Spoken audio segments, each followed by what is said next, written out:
నోరుంది కదా అని చెప్పేసి జానపదాలు 4 పాటలు పాడి, జంధ్యం గురించి మాట్లాడి, నీ పుట్ట గురించి మాట్లాడుతున్నటువంటి బాపులోనికి బలిసి చొక్కేసుకోడట. హ్మ్. నువ్వు బలిసి చొక్కేసుకొని లుంగి చేసుకొని పీకేదేముంది నువ్వు? ప్యాంట్ షర్ట్ ఏసుకొని పీకిందేముంది నువ్వు? హ్మ్.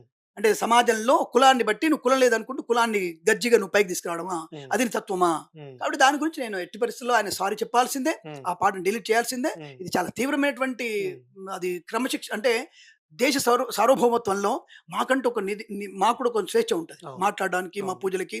భగవంతుని సేవ చేయడానికి మాకు సుప్రీం కోర్టే మమ్మల్ని అడ్డు చెప్పదు. అవును. నువ్వెవడివి చెప్పడానికి? హ్మ్. నీకేం అధికారం ఉంది? హ్మ్. నా పూజ నా ఇష్టం. నీకిష్టం ఉంటే రా. హ్మ్. కష్టం మానుకో. హ్మ్.